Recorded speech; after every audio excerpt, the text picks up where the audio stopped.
Harper Audio presents Murder 101, a Decker Lazarus novel by Faye Kellerman, performed by Richard Ferrone.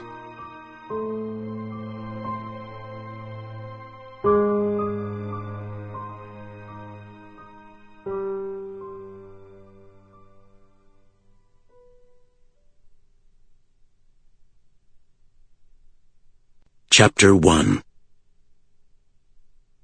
As he inspected the final work, holding it up to a bare bulb, he was blinded by the array of brilliant hues in every color of the rainbow.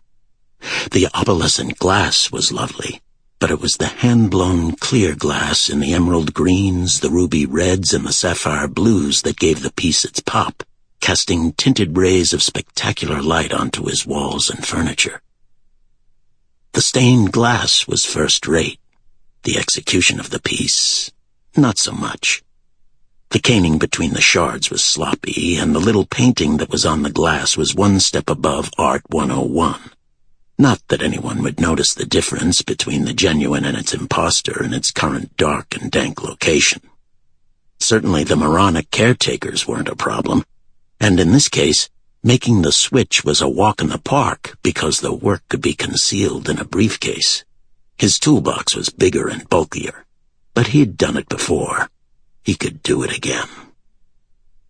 Sometimes he didn't even know why he bothered with the small stuff.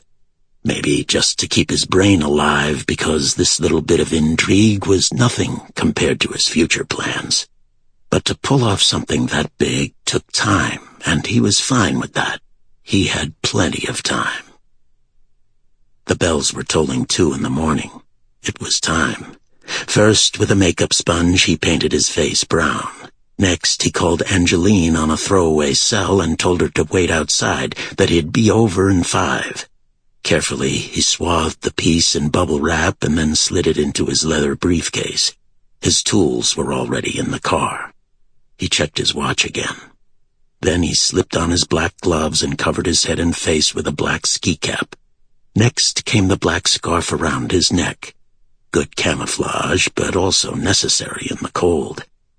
A last-minute check in the mirror, and what he saw looked perfect. He was nothing more than an inky shadow floating through the night. Just the way he wanted it. Be careful what you wish for. After 3 decades of police work as a detective lieutenant in Los Angeles, Peter Decker had always imagined a quieter existence in his 60s, something in between retirement and an 80-hour work week that had been his former life. He knew that with his active mind and his penchant for restlessness, that he wasn't ready to hang up his shield just yet. In his brain, the ideal job was something with a regular schedule with nights and weekends off. The good news was he now had a manageable desk job fielding calls that centered on senior citizens with chest pains, missing pets, and controlling drunken teenagers following Saturday night binges. In the last 6 months, the closest he had come to real crime were the calls concerning several house break-ins where the burglars pilfered electronics, cell phones, laptops, and tablets. None of the thefts were surprising, because Greenbury was a town that swelled with students in September and then cleared them out by June. The 5 colleges of upstate New York was a consortium of liberal arts schools, each with its own identity. One specialized in math and science, another in business and econ. A third was a girls' school, and the 4th focused on fine arts, theater, and languages. The 5th college, Duxbury, was ranked as an elite academy founded in 1859, a few years before the Civil War. The sprawling campuses made up of brick and stone buildings sat on hundreds of acres of dense, bucolic landscape, parks, natural springs, and open forest. It was a world unto itself with its own police force.